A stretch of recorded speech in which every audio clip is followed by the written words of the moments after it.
Hey everyone, I hope you're doing well. Today on Todos Santos, we're continuing to fill in some of the gaps that I've left in the city. We're going to head to the northeastern part of the island, where we're going to build a nature reserve park and a historic Spanish fort, which is inspired by this little guy in San Juan. It was built in the 18th century, replacing an older fort to protect the city of San Juan from the English.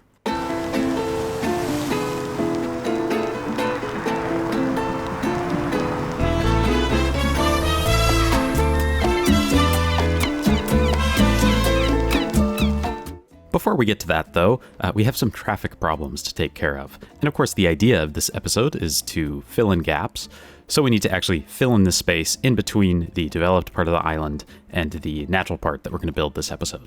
So to do that, we're finally going to detail this transit hub that has been sitting here basically since the beginning of the series. It primarily services bus lines, so we have an express line that carries passengers from the downtown to the island, and then it also serves the local island bus lines. So I wanted to dedicate a couple of lanes here to buses. I really like this style of bus terminal where the buses can just drive in, drop passengers off, pick them up, and then drive right out without having to worry about street traffic or anything, so they have their own dedicated area. The details we're going for are pretty similar to the BRT build that we did a few episodes ago, not quite as detailed, but it's using some of the same assets, such as these ticket machines, these trash cans, and then we have these concrete benches because why would we shell out for something more comfortable than that? We also have some bus maps and timetables. And I wanted to add some advertisement into these shelters, so we just have these ads, and then I'm just going through and randomizing them a little bit more. This station also services the city's lone sunken metro line, so we need access for that so that people can get from the one side of the bus depot over into the main terminal building so they can access the metro. Of course, we need a big park and ride parking lot as well, because Todos Santos is fairly car-centric, as I mention all the time. I was trying to fit it into this little bit of space that I had here. I figured why not just use this space efficiently by fitting in a parking lot. You might notice that the pavement texture looks a little bit different than usual. I was experimenting with some theme changes.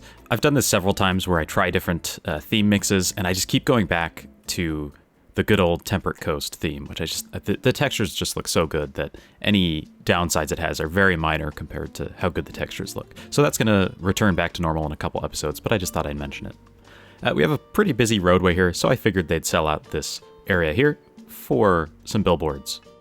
By the way, the traffic that went by on this road here used to be really, really terrible. Like it was basically constant gridlock. And I made some adjustments quite a while ago, and it didn't really fix anything. But then recently I've been playing, and it's basically free of traffic now. I really don't understand how that happened, because I didn't really make any changes on the island that might have fixed that. I almost am kind of disappointed that there's not as much traffic now, because there's definitely a realistic aspect to having a traffic jam, especially in this location with the way the city's laid out. Anyway, we have this roundabout that we built back in episode 39. It didn't feel like detailing it back then, but now of course we're working on this area, so we have to come in and give it some details. Just the usual red ring around the center. That's the thing to do for roundabouts, I guess. And some planters, just need to shape them up a little bit with PO and put down the usual palette of greenery that I like to use all over the city.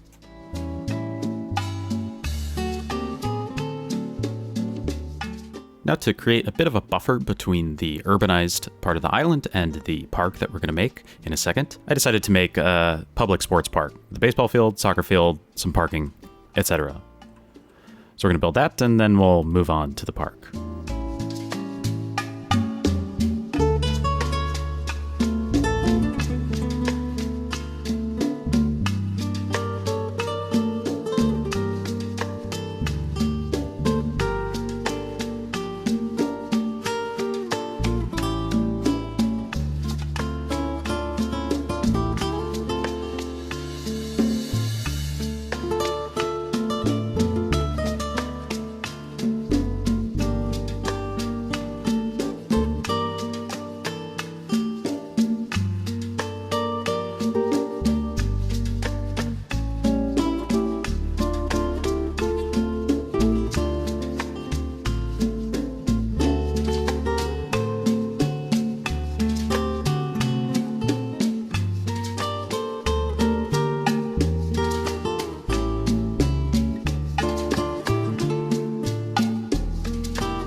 So the real-life location in San Juan at the tip of the island here is covered in resorts, and it's actually a pretty interesting place.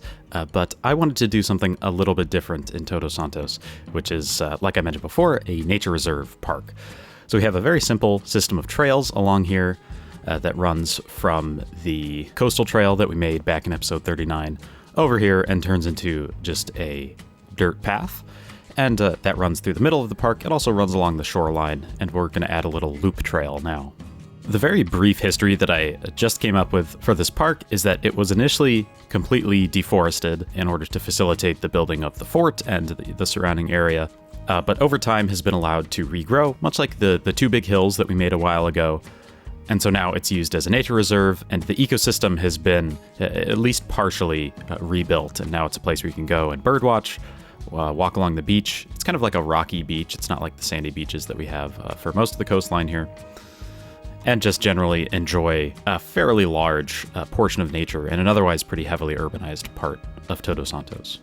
I think one trap I fall into sometimes when detailing, and just generally when building cities in this game, is that I try to make each area a little bit too unique. And by each area, I mean every little small block of land. And especially when you look at nature, like a natural area like this, you're going to find that there are just, at least from when you're looking at something from a wide angle, it's going to look like the same thing repeated over and over again. So you don't really need to go in and make every little cluster of trees completely unique, which is that's the urge I have doing this sort of build. And of course, if you zoom in and actually look at any individual, say, cluster of trees in real life, there is going to be a unique character to everything. But I think sometimes I try to focus on that too much at the expense of that kind of more homogeneous look that you get when you look at something from a wide angle.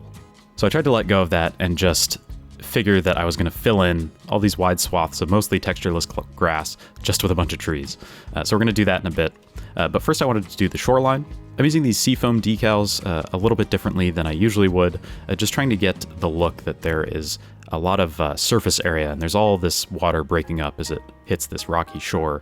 So we have kind of a random assortment of foam decals here that give the look of like having these seams and these various patterns of rocks along the shoreline. And I just think it looks a little strange as I'm making it, but I think it comes out pretty nicely. One downside is that when you zoom out, the decals don't really have an LOD, so they disappear. I guess I could turn them all into POs and increase the render distance, but if I do that for every little thing like that, the performance in the city is going to be somehow even worse than it is. So I'm not going to do that, and we'll just have to settle for having them disappear when you look at it from far away, and I'm okay with that. I also added an invisible pathway along the shoreline so people could walk along here. People do actually walk through here because I designated this as a park life park. Technically, it's part of the whole northern coast park, which is actually quite popular, gets a lot of visitors, which is cool. So we have some people walking around here eventually. Because this is a fairly big and protected public park, I wanted to have a definition for its boundaries. So I'm using these pipe gates that I just absolutely love to use. Kind of cheating a little bit here, having them a little farther apart from each other than they technically should be if you wanted to actually have them work as a gate. But since they're always going to be open, no one's going to know.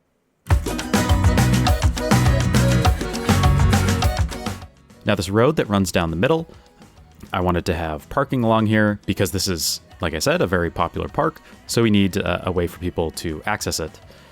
So all the way along the road, we have parking. We're going to detail that up to make it look sensible in a minute. And then at the end of the road, we have a little turnaround, which we're going to detail up to look like a nice nature reserve trailhead. So once we take care of this, then we can finally move on to the fort.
built this castle about 5 years ago now, almost, so there are a lot of things about it that I would like to change, but I think it would be too big of a project outside of the scope of how I see the series right now to redo it. Basically have to make it again from scratch.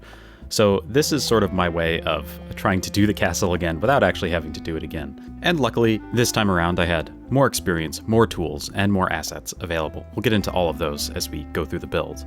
I wanted to start with a base. I imagine that they would probably have found this little piece of land sticking up and decided that would be the place to make their fort instead of trying to, do a bunch of engineering in the water, which just doesn't sound very fun or easy. I also ran this vanilla elevated path across just to get a reference so I could line up the path with the fort. Obviously, we're going to custom make all of that with PO and make it look nice and like an actual fort. I'm using these vanilla old castle walls, I think they're vanilla at least, to give a little bit of shape going up from the landmass up to the actual fort itself. So we're going to cover all this up with grass.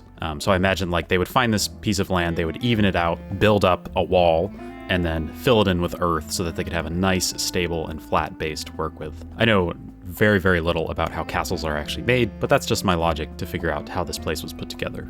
Having this curved, raised area also allows me to have the whole fort level with the mainland so we can have the bridge just go nice and cleanly across. And I'm using these plain roads to level it out and make sure everything's at the same level so we can get a nice even build here. One thing that I love about these Spanish forts and castles is that they have these colonial facades on certain parts of the buildings. So I'm just using these Spanish colonial buildings to represent that, turning them into POs so that, first of all, we don't have to worry about providing them with services, which is always annoying. I ran into that problem when I built the castle all those years ago. But also so we can mess around with it, resize it, and clip various assets together to get certain looks. It's going to look a little strange at first, obviously. But hopefully as we build up the area around it, it'll start to make sense why these things are where they are. I'm using this green screen prop and turning it completely black so that we can get the illusion that you could at least go in there and, access the room inside. It doesn't look like super realistic or anything, but I didn't feel like going in there and detailing the interior of the building. One interesting thing about this fort is that it's actually a 2-layer fort. So you access the first level via the bridge, and then we're going to have a ramp up to the second level. I'm just using a couple of plain roads, again, to force the terraforming, force the level. One big challenge that came out of trying to make the fort this way is that I needed a really flexible asset that had the right texture that I could shape and misshape and rotate and do all kinds of things with.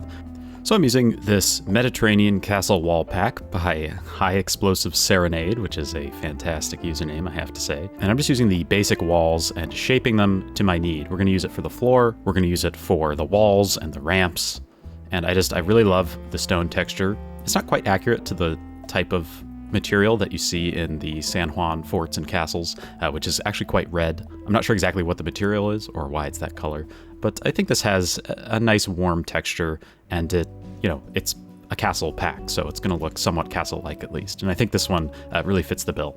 I suppose I could have also used a network of some sort, like a cobblestone network or something, to get this look, but I really like the flexibility of being able to shape it certain ways with PO, so I think this was probably the best way to go. Of course, we have all these ugly little flanges sticking out where the battlements used to be on the asset.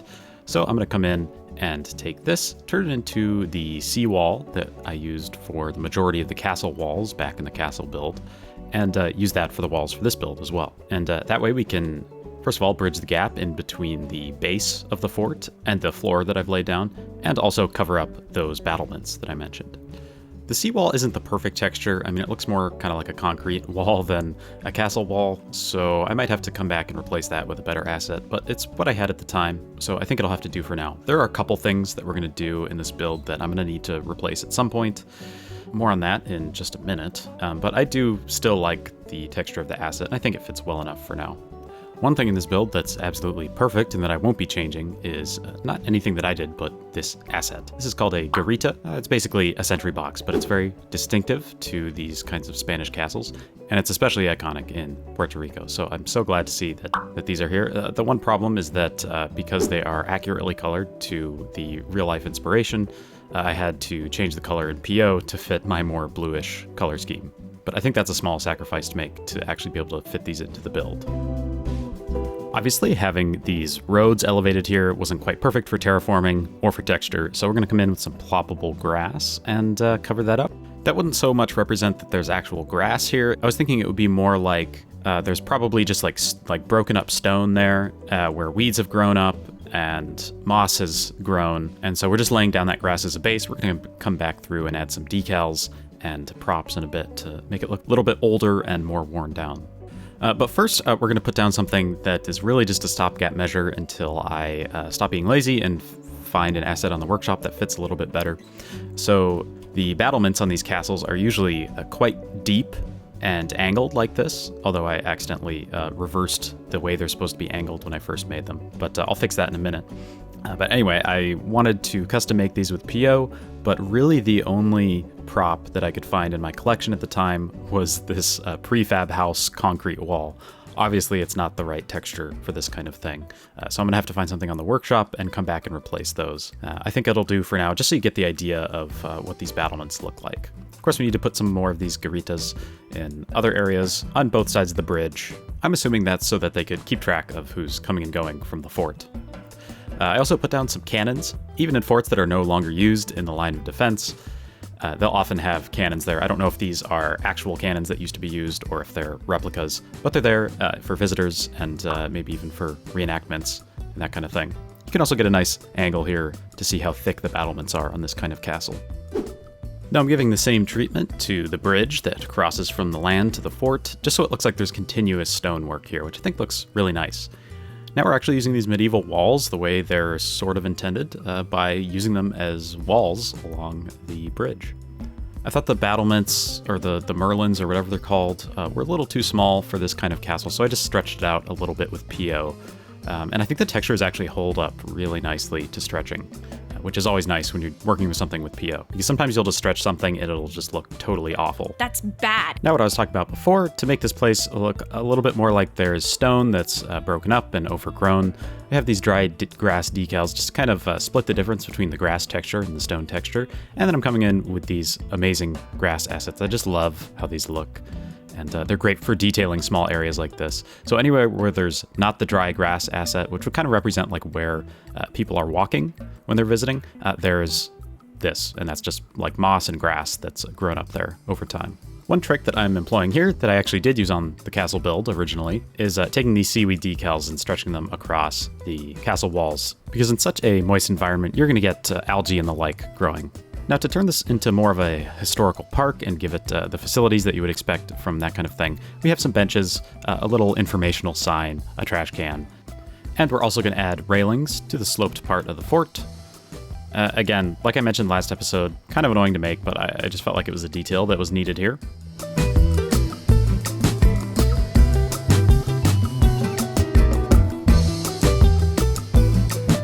And one last small detail for the fort, we need to take care of the entrance. So I'm just adding some trees just to beautify it, that little extra bit. Some decals to blend in the path with the surroundings, and another set of this pipe fence gate. I just love this asset pack. You should totally download it and put these in your cities.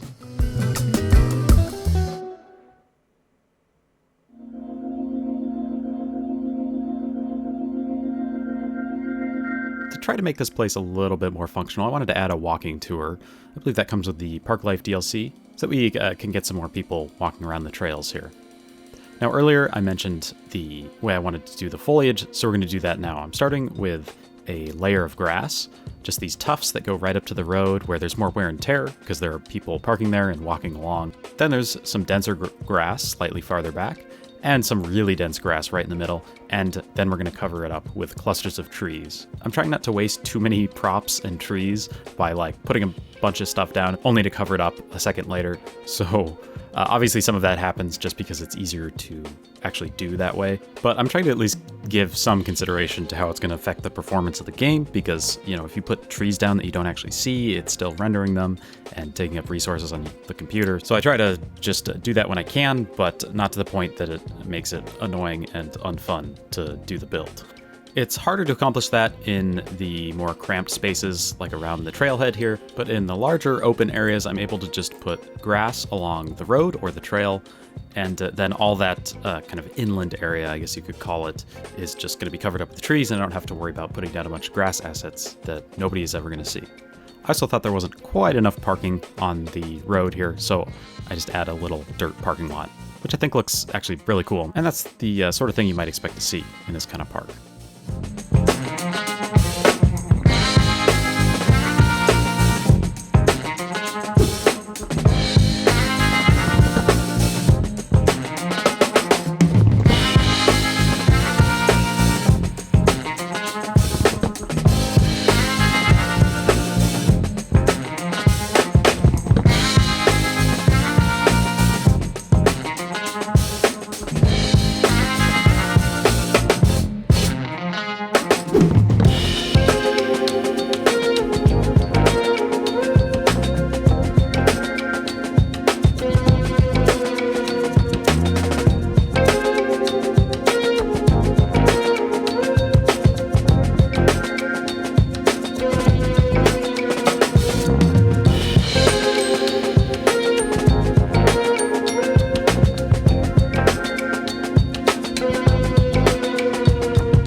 So that's the park all done, except for, well, just a couple more details. Some rocks on the shoreline, and we're going to do a quick lighting pass. I did want to mention that I'm planning to do a live stream. So if you want to come help me build Todos Santos live, we're going to do a big residential expansion. Check the comments. There will probably be a pinned comment with the final date and time, but I'm thinking it'll probably be this Saturday, the 29th. I'll post here and probably on Twitter as well, just to confirm that. So that's it for this episode of Todos Santos. I really hope you enjoyed your time in the city today, and I can't wait to see you on the live stream or on the next episode of Todos Santos. Bye-bye.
Thank you.